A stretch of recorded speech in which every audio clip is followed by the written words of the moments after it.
Bonjour Jimmy. Bonjour Mathieu, bonjour à tous. Alors il faut reconnaître que la période est un peu difficile à vivre. On peut utiliser cet euphémisme. Ce matin, vous nous dites que le sport pourrait nous aider à aller mieux, en tout cas psychologiquement. Oui, alors on le sait, pratiquer une activité physique, c'est bon pour la santé, ça diminue votre risque de maladies cardiovasculaires, ça diminue votre risque de diabète, de cancer, d'obésité, et ça contribue aussi à augmenter votre espérance de vie, mais à croire que ça ne suffit pas.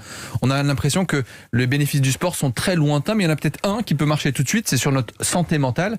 Alors on a tous connu cette sensation, peut-être pas vous Mathieu, mais après avoir fait un footing... Ça m'est arrivé au premier confinement, ça. Bah oui, non mais après un petit match de foot, un match de tennis ou même après danser, eh bien on se sent mieux.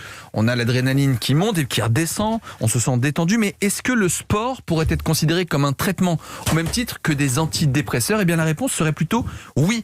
Alors les études s'accumulent et les données sont plutôt en cette faveur. Mais là il y a une étude extraordinaire portant sur plus de 3 millions de personnes dans 11 pays différents qui montre que les personnes qui sont un peu déprimées, lorsqu'elles font de l'activité physique, eh bien la dépression s'en va.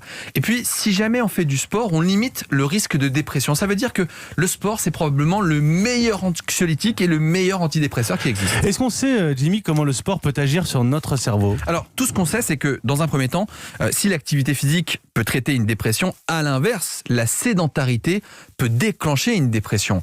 En particulier, et les études le montrent, c'est si vous regardez trop la télé. Alors, en cette période, c'est un peu anxiogène, donc on a tendance à être derrière l'écran, donc peut-être qu'il faut un peu moins la regarder, écouter plus la radio, ça marche beaucoup mieux pour le cerveau. Alors, ce qu'on sait, c'est que l'exercice physique va permettre la création, écoutez bien, de nouveaux neurones dans le cerveau, dans une zone responsable notamment de la mémoire qu'on appelle l'hippocampe. Ça va produire aussi de nouvelles cellules sanguines et ça va augmenter la perfusion de votre cerveau.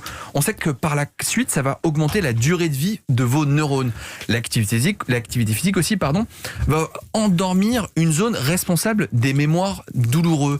Tous les événements traumatisants vont s'endormir rien qu'en faisant un peu de sport. Vous allez sécréter de l'hormone de croissance, de la dopamine, tout ce qui vous fait du bien et qui va aussi renforcer les effets des antidépresseurs si vous êtes traité. Alors vous allez me dire, on n'a pas souvent le temps de faire du sport.